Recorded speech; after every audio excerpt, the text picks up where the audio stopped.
뭐 장기 투자하신다고 해서 꾸준히 사모으는 건 좋지만 너무 성급하게 지금 투자하는 건 좀 아니지 않을까 조심스럽게 얘기해보고 이미 근데 8천에서 한 4천까지 네. 떨어졌잖아요. 네. 그런데도 지금은 조금 반토막인데 바닥 밑에 지하실 지하실 밑에 핵이 있다 그러더라고요.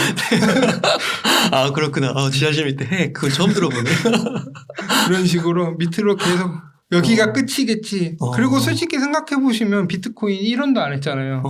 그렇죠. 그렇죠? 1달러 겨우 넘을 때도 막 뭐 환호했는데 1,000원이었는데 예를 들어 뭐 최악의 1,000원이었다고 생각했는데 그게 8천만 원 갔었는데 지금 4천만 원 갔다고 해서 그 아래로 떨어지지 않으리란 보장은 없고 물론 생각보다 지금은 안 떨어질 수도 있는데 지금 아직 좀 요즘 경제적인 상황도 그렇고 너무 하기 때문에 좀 안정적으로 지금 접근해야 되지 않을까 신중하게 대신에 이제 꾸준히 모으고 그러면은 궁금한 게 아예 제로로 될 확률은? 제로로 될 확률은 없다고 생각해요. 왜냐하면 어쨌든 미국이 규제한다고 하더라도 어딘가에선 쓰일 거예요. 어딘가에선 쓰일 건데 이제 문제는 그 가격이 엄청 낮겠죠. 그 예상 그래도 지지선? 뭐 최하선? 최하. 그런 것도 있어요. 최악의 시나리오 하면은 일단은 지금 이제 저희가 한 3만 불 왔다 갔다 하는데 그게 이제 좀 지지를 처음에는 할 건데 그 다음에는 뭐 한 2만 불? 2만 불 아래까지. 왜 2만 불이라고 했냐면은 그 17년도에 저희가 이제 고점이 2만 불이었거든요. 근데 거기를 한참 못 들었어요. 2020년도에 올라갔다 내려갔다 이렇게 하다가 어느 순간 뚫으면서 그때부터 엄청 비트코인이 올라갔거든요. 그러면 거기에 강력한 약간 지지 심리라는 게 있는데 그게 떨어지면 이제 좀 더 떨어질 수도 있는데 근데 중요한 거는 2만 불 간다가 아니라 거기까지도 들어오면 살 수 있을 준비를 해야 된다는 거죠. 그렇죠. 그리고 또 하나 제가 말씀드리고 싶은 게 그거를 18년도 보면은 사람들이 좀 떨어지잖아요. 그때 똑같아요. 이때쯤 됐으면 지금쯤 많이 떨어졌으니까 사도 되지 않아요? 그래서 사요. 그렇구나. 그래서 조금 올라요. 그러다가 올라갔다가 그러니까 한 번에 떨어지는 게 아니라 반등을 주면서 계속 떨어지거든요. 데드캣 바운드 같이. 이게 올라가면 올라가서 잘했어 했는데 갑자기 쭉 떨어져요. 주식하고 비슷하네요. 똑같아요. 주식이랑. 그러니까 그런 식으로 물고 내려가면은 나중에는 진짜 사고 싶을 때 살 수가 없어요. 그러면은 항상 얘기를 하죠. 사람들이. 그때 좀 더 참을 걸. 참아야 되는데. 뭐뭐 할 걸. 맨날 이러면서 후회하고 이렇게 많이를 하시는데 그렇기 때문에 저도 지금 빼놓은 시드를 가지고 이제 조금씩 저는 이제 안정적으로 길게 한 1, 2년 보고 꾸준히 이제 살려고 하고 있습니다. 그러네요. 이때는 조금 적립식으로 좀 보수적으로 접근해도 괜찮을 것 같네요. 그리고 중요한 거는 제가 좀 우리나라 사람들은 약간 알트만 사세요. 근데 저는 진짜 걱정되거든요. 왜냐면 제가 알트에 많이 되어봐갖고. 그러니까 알트라는 거는 비트코인이 아닌. 비트코인 아닌 거. 그래도 이더리움까지는 좀 그래도 괜찮다고 생각하는데 완전 모르는 코인들 있잖아요. 그거를 제가 왜 말씀드리냐면은 그 17년도에 그 코인마켓캡이라는 그 사이트가 있어요. 비트코인 순위 사이트가 있는데 그 시총 순위가 있는데 17년도 시총 순위랑 지금 시총 순위랑 보면은 다 바뀌었어요, 거의. 그래요? 그래서 비트코인, 이더리움 요렇게 남아있고 나머지 다 바뀐 거예요? 거의 다. 리플이 그때 2등까지도 갔었거든요. 근데 지금은 제가 최근에는 확인을 못했는데 한 10위권이었던 거, 한 9위 막 이렇게까지 갔었고, 그때 뭐 비트코인 캐시 17년 당시에 뭐 이런 것들 레오, 뭐 에이다 이런 게 있었고, 되게 비슷하네요. 그 주식도 보면 삼성전자 왜 2부터 9위까지 다 바뀌잖아요. 네, 맞아요. 그런 식으로 똑같아요. 근데 이제 중요한 건 뭐냐면은 걔네들이 다시 가격을 회복을 했냐? 회복을 한 게 거의 없어요. 거의 회복한 거는 비트코인, 이더리움, 에이다. 비트코인 캐시가 그때 최고가 500만 원이 넘었어요, 하나에. 근데 지금 그때 한 60만 원, 많이 올라가서 한 100만 원 조금 왔다 갔다 하는 정도. 그러니까 최고점을 그러니까 그때부터 계속 투자하신 분들도 알트를 잘못 사셨으면은 회복을 못했어요. 그러니까 사람들이 이제 오해하는 게 비트코인 올라갔으니까 너는 돈을 많이 벌었겠네 라고 하지만 알트 투자하셨던 분들은 되게 힘든 경우도 있었고 사라지는 경우도 되게 많아요. 그러니까 되게 말씀을 해주시면서 저는 되게 주식시장하고 연상이 많이 돼서 네. 주식시장 보면 삼성전자는 뭐 90년대부터 계속 우상향을 하는데 그쵸. 우상향 못하는 기업들도 엄청 많잖아요. 맞죠. 그런 거 있잖아요. 뭐 장기 투자하랬는데 지금 10년 그 주식 갖고 있었으면 어떻게 그렇죠. 됐냐. 그건 똑같은 거예요. 그래서 항상 코인도 똑같은 것 같아요. 비트코인 같은 우량주를 항상 갖고 있고 우량 코인을 갖고 있고 그다음에 이제 나머지는 극소수로 하는데 그리고 저는 비트코인이 일단은 또 하나 왜 비트코인만 투자하라고 하시냐면은 비트코인 흡성대법이라고 얘기 들어보셨어요? 아니요, 못 들어봤습니다. 그러니까 어떤 상황이냐면 비트코인만 올라가요. 알트코인들은 그냥 가격이 있고 비트코인만 올라가고 오히려 비트코인 올라가는데 알트코인은 떨어져요. 그러니까 알트코인들을 팔아서 비트코인만 올라가는 거죠. 그런 경우가 있어요. 항상 사이클마다 있었고 그 17년 그걸 뭐라고 한다고요? 비트코인 흡성 대법이라고 하는데 그냥 흡성. 네 이렇게 흡수한다고 해서 네. 이거 약간 그 뭐야 저기 뭐 그거 그 소설 네 맞아요. 그런 거에서 이렇게 갖고 네. 오는 거군요. 그런 식으로 사람들이 이제 무협지. 많이 약간 밈 같은처럼 이렇게 만든 건데 재밌네요. 그런 건데 왜 그런 현상이 많이 나오냐면 저희는 우리나라는 원화 마켓이 되게 열려 있잖아요. 원화로 법정화폐로 살 수 있는 게 되게 많은데 외국 같은 데는 되게 힘들어요. 그래요? 그러다 보니까 거의 비트코인으로 사요. 알트코인들을. 어. 그래서 비트코인이 화폐라고 얘기를 하는 거예요. 화폐 그 비트코인 암호화폐에서 비트코인이 대장주. 기축통화구나. 네, 기축통화. 그러다 보니까 비트코인이 올라가고 떨어지는 거에 따라서 알트코인들이 반응을 하거든요. 그렇구나. 그래서 보통 지금 물론 단기적으로 몇 개 알트코인들이 올라갈 수는 있어요. 근데 이제 그게 이제 어디까지 계속 올라갈 수는 없고 항상 좀 사이클을 해서 비트가 항상 먼저 올라가고 비트코인이 이제 어느 정도 올라가면은 이제 옆으로 우리나라 주식도 똑같잖아요. 삼성이 많이 올라가면은 나머지 그렇죠. 주식들이 이제 올라가잖아요. 똑같다고 생각하시면 돼요. 그렇기 때문에 지금 그리고 비트코인이 한 10% 빠질 때 알트 잘못하면 막 30%씩 빠지거든요. 그러니까 항상 지금은 보수적으로 저는 항상 보고 있기 때문에 비트코인만 사라. 그 부동산 살 때도 그 지방의 뭐 소도시 이런 거 살 때도 무조건 대장 위주로 그쵸. 보라고 하잖아요. 네. 대장이 빠지는 것도 좀 적게 빠지고 오를 때 먼저 오르고 네. 이끌고 그런 비트코인이 그런 역할을 하는 거군요. 네. 그리고 비트코인 하다가 비트코인이 엄청 올라갔으면은 그때 이제 올라간 것 같다가 그때 이제 좀 팔아서 그때 알트코인 해도 안 늦어요. 근데 이제 사람들은 그거죠. 10배, 100배 막 먹으려고 막 하니까 지금 빨리 사야 될 것 같고 이런 느낌이 있는데 그냥 좀 여유 있게 뭐 2-3배를 여러 번 먹으면 된다 이런 식으로 그냥 가주면 전 충분히 될 거라고 하기 때문에 그러면 그런 전략 괜찮을까요? 그 주식도 보면 부동산도 보면은 좀 좋은 거를 한 절반 이상 담잖아요. 네. 그러니까 비트코인, 이더리움 같은 걸 뭐 한 50%, 네. 3분의 뭐 70% 정도 담고 네. 나머지 30%를 네. 좀 알트에 넣는 거나 이런 전략. 저는 솔직히 말씀드리면 그 비트만 지금 사야 된다. 그래요?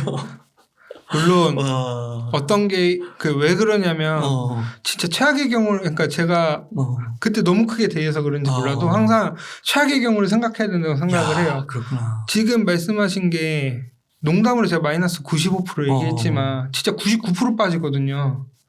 농담이 아니라 1원까지 그러니까 뭐 몇백 원 했던 게 한 150원, 100원 했던 게 1원까지도 빠지는 경우도 봤어요. 와. 그러면은 거기서 그거를 버틸 수 있냐 이거죠. 그리고 솔직히 말씀드리면 지금이 저는 솔직히 알트코인들이 올라갈 수도 있는데 빠지기 시작하면은 진짜 만약에 뭐 무슨 일이 생겨서 한번 빠지면은 그 진짜 억소리도 안 나요. 네. 그 너무 아프면은 신음도 못 낸다 그러잖아요. 진짜 어. 거의 그 정도 수준까지 되기 때문에 좀 늦게 사도 괜찮아요. 항상. 좀 늦게 사도 되는데. 네, 늦게 사도 되는데 일단 항상 그 조급함 그거를 좀 많이 기다리셔야 되고 그리고 정말 좋은 게 있다고 생각하시면은 계속 떨어지면 사실 조금씩 사셔도 되는데 그러니까 본인 한번 잘 생각해 보셨는데 내가 버틸 수 있을까? 내가 뭐 마이너스 90% 됐는데 버틸 수 있을까? 그럼 저는 사라고 하는데 근데 또 재밌는 거는 다 버틸 수 있다고 얘기는 하시죠. 하지만 막상 그때는 닥치면. 못 버티고 우울하고 막 괜히 주변에 화내고 그러면은 솔직히 돈 벌고 행복하게 하려고 하는 건데 좀 슬프잖아요 그게. 그 타이슨이 그 링에서 한 대 쳐맞기 전까지는 누구나 그런 생각을 갖고 있다. 저 제일 그 얘기를 너무 좋아해요. 그래서 저도 그 얘기해서 항상 최악의 시나리오를 항상 그려보고 왜냐하면 코인 자체가 리스크가 굉장히 크기 때문에. 근데 대단하시네요. 그 95%까지 가셨다가 그래도 다시 이렇게 크게 회복하시고 부활하셨다는 것에 대해서. 그렇죠. 네. 재밌어요. 그냥 저는 요즘에 하는 게 요즘에 항상 사이클마다 새로운 게 나오고 변화하는 모습, 이런 생각도 하는구나 이런 거 보면은 되게 좀 재밌게 요즘 하고 있습니다. 그러면 혹시 이제 17년부터 네. 지금까지 22년 초까지 이렇게 좀 투자를 해오시면서 네. 좀 기억에 남는 사건, 이슈 그런 게 좀 있으실까요? 사건은 이거 얘기해도 될지 모르겠는데 그 옛날에 박상기 법무부 장관이 비트코인은 사기다 그런 얘기했을 때 그때 그거 실시간으로 보면서 비트코인을 보고 있었거든요. 쭉 빠져 한 50% 빠졌다가 순식간에 또 반등했다 이렇게. 진짜요? 근데 왜 그랬냐면 그때 당시에 근데 저는 그거를 그때 당시에는 되게 욕을 많이 했었거든요. 저도. 근데 지금 생각해 보면 그때 그렇게 안 했으면 우리나라가 좀 위험했을 수도 있겠다. 뭐가요? 그 경제 자체가. 왜냐하면 그때 아까 김치 프리미엄 50% 60%라고 했잖아요. 그때 진짜 그때 이제 한 거고 실제로 중국이나 이쪽 해외에서 이쪽으로 올려서 환차익을 많이 하시는 분들도 있었어요. 우리나라도. 그래서 그때 당시에 제가 주변에 얘기 들었을 때 주변에 뭐 명동이나 이런 데 환전상에서 달러가 없다, 현금이 없다 그랬어요. 다 그런 식으로. 그걸 재정거래라고 하잖아요. 네, 재정거래. 그렇게 해서 그 환차익 30%, 40% 이렇게 하는 거군요. 그렇죠. 그렇게 하고 솔직히 이번 2020년에도 21년도였나 아마 그때도 한번 20%까지 한번 올라갔었어요. 맞아요, 그때 맞아요. 이후로 한번 쭉 빠지고 이제 앞으로는 그렇게까지는 못할 것 같아서 그래서 그렇게 크지는 않을 거라고 기대를 하는데 그때 이후로 사실 하락장이 겪었고 그때 이후로 ICU가 이제 거품이 터지고 했기 때문에 저는 그때랑 그리고 또 하나 기억에 남는 거는 그 코로나 그때 떨어졌을 때 주식뿐만 아니라 코인은 저는 그때 한참 모으고 있어갖고 계속 떨어지더라고요. 그래서 사야 된다 그랬더니 샀는데 생각보다 더 빨리 떨어지는 거예요. 그랬더니 와 이거는 진짜 뭐지? 이러면서 왜냐하면 그때 당시가 왜 그때 좀 충격이 컸었냐면은 이미 저점을 다지고 한 1,000만 원 정도 넘게 올라가고 있었다가 이제 어느 정도 됐다 거의 한 500만 원까지 빠졌었나? 그것도 하루아침에 거의? 그래요? 하루인가 며칠 동안 계속 빠졌어요. 와. 비트코인이 24시간 돌아가잖아요. 그러니까 이거는 막을 수도 없는 거예요. 뭐 주식은 거래를 그렇죠. 이제 정지시켰다가 그렇죠, 이렇게 할 그렇죠. 수도 있는데 코인은 그게 없는 거예요. 24시간 돌아가니까 서킷 브레이커 이런 거 발행하고 그때는 내려가면은 어떻게 이렇게까지 떨어질 수가 있지? 라는 생각을 하고 있는데 그렇게 하고 또 금방 회복했잖아요. 또 그렇게 보면서 다행히 어떻게 회복은 하네요. 그 정부 규제 이런 거는 되게 세 보이는데 이슈가 그리고 법무부 장관이면은 그쪽에서는 짱이 말한 거잖아요. 근데 이게 중요한 게 뭐냐면 비트코인이나 이런 암호화폐는 우리나라만 있는 게 아니잖아요. 미국도 있고 중국도 있고. 글로벌이구나. 글로벌이고. 그리고 또 하나는 중요한 게 그래서 이번에 작년 2021년 그때 한 5월쯤에 중국이 그 채굴 금지 완전 금지시키고 그 미국에서도 약간 금지시킨다고 맞아요. 했을 때 엄청 떨어졌었잖아요. 똑같은 것 같아요. 그런 식으로 규제 이슈가 아직 남아 있어서 그런 규제들. 근데 오히려 규제 또 반대로 생각해 보면 승인받는 과정 중에 하나가 아닌가. 그러시군요. 그러니까 그런 위기 속에서 네. 뭐 조금 얘기해 주신 것 같긴 한데 어떻게 이렇게 살아나셨을 것 같아요? 그 중요한 요인을 뭐라고 보세요? 버티면 된다. 그런 게 있어요. 이 또한 지나가리라 이러면서. 그럼 절대 뭐 빚내면 안 되겠네요. 그래서 저는 제가 버틸 수 있었던 것 중에 하나 요인은 빚을 해서 투자를 절대 안 했어요. 절대 안 하고. 저는 항상 했던 게 그런 분들이 있어요. 저도 처음에 그랬거든요. 내가 10% 벌잖아요. 그럼 그 생각을 해요. 100만 원 갖다 10% 벌면은 10만 원이잖아요. 내가 1억 투자했으면 100만 원인데, 1000만 원인데. 더 들어가는 거지. 그 시드가 작다고 되게 했는데 그래도 저는 어떤 생각을 했냐면 내가 시드가 암만 작아도 이거를 내가 못 불리면 난 그만큼 능력이 없는 거다라고 그냥 마음속으로 계속 되뇌이고 있었고 빚내는 거는 진짜 하면 안 된다. 몇 번의 유혹은 있었지만 참았죠. 그래서 그게 이제 특히 할 수가 없어요. 그게 당장 내일 갚아야 되는데 그거를 지금 돈 내서 저는 거기까지는 제가 아직 능력이 안 돼서 그래서 저는 항상 레버리지를 최대한 안 쓰고 안정적으로 네. 하는 거를 저는 하는데 또 어떤 분들은 빨리 부자 되려면 네. 되는데 뭐 능력이 있으시면 저는 그런 거는 뭐 개인의 판단이지만 저는 그렇게는 안 하기로 저는 앞으로도 계속 생각입니다. 그래서 빚내지 말고 버티면 된다. 그렇게 얘기해 주셨고 그러면은 지금 아까 이제 지금 현재는 조금 보수적으로 접근할 네. 필요가 있겠다라고 얘기를 하시면서 현금으로 조금 만들고 있다고 하셨어요. 네. 그럼 지금은 좀 자산 구성을 좀 코인하고 이렇게 현금하고 뭐 나머지 어떻게 구성하고 계세요? 저는 지금 거의 50대 50? 50도씩? 네, 그러니까 비트가 아니라 그 암호화폐 50에 현금 50.